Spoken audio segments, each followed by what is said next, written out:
ಕರ್ತನಲ್ಲಿ ಪ್ರಿಯರೇ, ಮತ್ತೊಂದು ಆವರ್ತಿ ದೇವರ ವಾಕ್ಯವನ್ನ ಧ್ಯಾನಿಸುವ ಭಾಗ್ಯ ಕೊಟ್ಟಿರುವ ಕರ್ತನಿಗೆ ಕೋಟ್ಯಾನುಕೋಟಿ ಸ್ತೋತ್ರಗಳೊಂದಿಗೆ ಕರ್ತನ ನಾಮದಲ್ಲಿ ನಿಮ್ಮೆಲ್ಲರಿಗೆ ವಂದಿಸುವವಳಾಗಿದ್ದೇನೆ. ಪ್ರಾರ್ಥನೆ ಮಾಡುವ. ಕರ್ತನೆ, ಶರಣನೆ, ನನ್ನ ವಿಮೋಚಕನೇ, ನಮ್ಮ ಮಾತುಗಳು, ನಮ್ಮ ಹೃದಯದ ಧ್ಯಾನವು ನಿನಗೆ ಸಮರ್ಪಕವಾಗಿರಲಿ. ಆಮೇನ್. ಕರ್ತನಲ್ಲಿ ಪ್ರಿಯರೇ, ಕಳೆದ ವಾರ ನಾವು ಕೀರ್ತನೆಗಳು 23 ವಚನಗಳನ್ನು ಧ್ಯಾನಿಸಿದೆವು. ಇಂದು ಅದರ ಮುಂದುವರೆದ ಭಾಗವಾಗಿ 4 ಮತ್ತು 5ನೇ ವಚನ ಓದಿಕೊಳ್ಳುವ. ಪ್ರಿಯರೇ, ನಾನು ಕಾರ್ಗತ್ತಲಿನ ಕಣಿವೆಯಲ್ಲಿ ನಡೆಯುವಾಗಲೂ ನೀನು ಹತ್ತಿರವಿರುವುದರಿಂದ ಕೇಡಿಗೆ ಎದುರೆನು. ನಿನ್ನ ದೊಣ್ಣೆಯೂ ನಿನ್ನ ಕೋಲು ನನಗೆ ಧೈರ್ಯ ಕೊಡುತ್ತವೆ. ವೈರಿಗಳ ಮುಂದೆಯೇ ನೀನು ನನಗೋಸ್ಕರ ಔತಣವನ್ನ ಸಿದ್ಧಪಡಿಸುತ್ತಿ, ನನ್ನ ತಲೆಗೆ ತೈಲವನ್ನ ಹಚ್ಚಿಸುತ್ತಿ, ನನ್ನ ಪಾತ್ರೆಯು ತುಂಬಿ ಹೊರಸೂಸುತ್ತದೆ ಎಂಬುದೇ.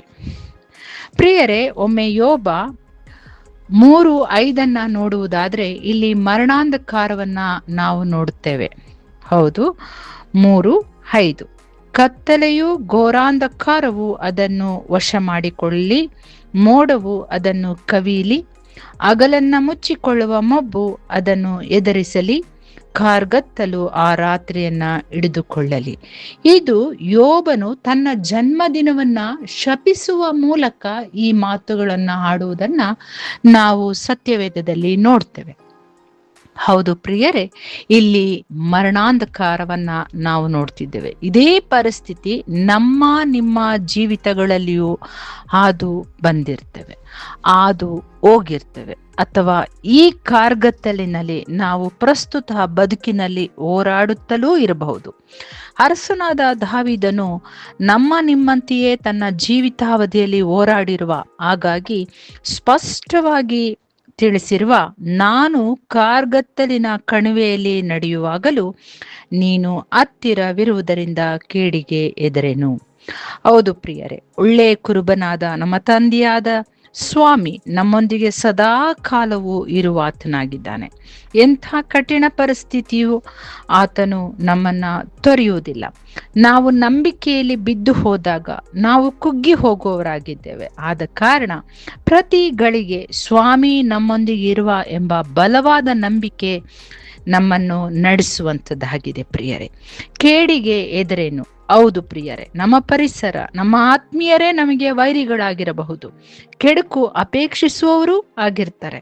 ಅಂತಹ ಸಮಯದಲ್ಲಿ ಸ್ವಾಮಿ ನಮಗೆ ರಕ್ಷಣಾ ದುರ್ಗವಾಗಿ ನಿಲ್ಲುವನು. ನಾವು ಹೆದರುವ ಅಗತ್ಯವಿಲ್ಲ. 5ನೇ ವಚನ ಒಮ್ಮೆ ನೋಡಿ, ಎಂಥ ಸುಂದರ ಆಶೀರ್ವಾದ. ನಾವು ಹಾದು ಬಂದ ಭಯಂಕರ ಪರಿಸ್ಥಿತಿಗಳಿಂದ ಬಿಡುಗಡೆ ಸಿಕ್ಕ ನಂತರ ಸಿಗುವ ಆಶೀರ್ವಾದ ಇದಾಗಿದೆ ಪ್ರಿಯರೇ. ಕೀರ್ತನೆ 31, 19, 20 ಒಮ್ಮೆ ನೋಡಿ ಮನನ ಮಾಡಿಕೊಡಿ. ಸದ್ಭಕ್ತರಿಗೋಸ್ಕರ ನೀನು ಇಟ್ಟುಕೊಂಡಿರುವ ಮೇಲೂ ಆಶ್ರಿತರಿಗೋಸ್ಕರ ನೀನು ಎಲ್ಲರ ಮುಂದೆ ಮಾಡಿದ ಉಪಕಾರಗಳು ಎಷ್ಟೋ ವಿಶೇಷವಾಗಿವೆ. ಮನುಷ್ಯರ ಒಳಸಂಚುಗಳಿಂದ ಹಾನಿ ಉಂಟಾಗದಂತೆ ಅವರನ್ನು ನಿನ್ನ ಸಾನ್ನಿಧ್ಯದಲ್ಲಿಯೇ ಮರೆ ಮಾಡುತ್ತಿ. ವಿವಾದಿಸುವ ನಾಲಿಗೆಗಳಿಂದ ಕೇಡಾಗದಂತೆ ಅವರನ್ನು ಗೌಪ್ಯ ಸ್ಥಳದಲ್ಲಿ ಅಡಗಿಸುತ್ತಿ. ಎಂಥ ಮಾತು ಯೋಚನೆ ಮಾಡಿ. ಮನುಷ್ಯರ ಒಳಸಂಚು, ವಿವಾದಿಸುವ ನಾಲಿಗೆಗಳಿಂದ. ಹೌದು ಪ್ರಿಯರೇ, ಎಂಥ ಒಂದು ಸಂಚಿರಲಿ, ಎಂಥ ಒಂದು ಕೆಟ್ಟ ಮಾತುಕತೆಗಳು ನಮ್ಮ ಬೆನ್ನ ಹಿಂದೆ ಇರಲಿ, ಸ್ವಾಮಿ ನಮ್ಮನ್ನು ಗೌಪ್ಯ ಸ್ಥಳದಲ್ಲಿ ಮತ್ತು ಆತನ ಸಾನ್ನಿಧ್ಯದಲ್ಲಿ ನಮ್ಮನ್ನ ಮರೆ ಮಾಡುವ ಆತನಾಗಿದ್ದಾನೆ.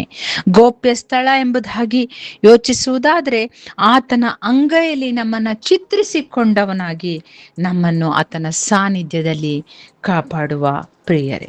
ನೀನು ನನಗೋಸ್ಕರ ಔತಣವನ್ನ ಸಿದ್ಧಪಡಿಸುತ್ತಿ, ನನ್ನ ತಲೆಗೆ ತೈಲವನ್ನ ಹಚ್ಚಿಸುತ್ತಿ, ನನ್ನ ಪಾತ್ರೆಯು ತುಂಬಿ ಹೊರಸೂಸುತ್ತದೆ. ವಿಮೋಚನಾ ಕಾಂಡ 16:12, 16:13-18 ಒಮ್ಮೆ ಓದಿಕೊಂಡು ಮನನ ಮಾಡಿಕೊಳ್ಳಿ.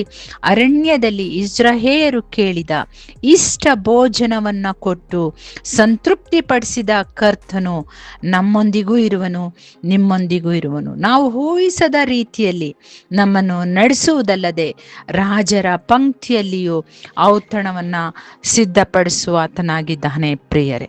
ನನ್ನ ತಲೆಗೆ ತೈಲವನ್ನ ಹಚ್ಚಿಸುವ ಆತನು ನಮ್ಮ ತಂದೆಯಾದ ದೇವರು. ಕೀರ್ತನೆ 45:7b ನೋಡುವುದಾದ್ರೆ, ದೇವರು ನಿನ್ನ ದೇವರೇ ನಿನ್ನ ಜೊತೆಗಾರರಿಗಿಂತ ಉನ್ನತ ಸ್ಥಾನಕ್ಕೆ ಏರಿಸಿ ಪರಮಾನಂದ ತೈಲದಿಂದ ಅಭಿಷೇಕಿಸಿದ್ದಾನೆ. ದೇವರೇ ಸ್ವತಃ, ಹೌದು ನಿನ್ನ ದೇವರೇ ಎಂಬುದಾಗಿ ನಾವು ಈ ಒಂದು ವಾಕ್ಯಗಳಲ್ಲಿ ನಾವು ನೋಡ್ತೇವೆ ಪ್ರಿಯರೇ.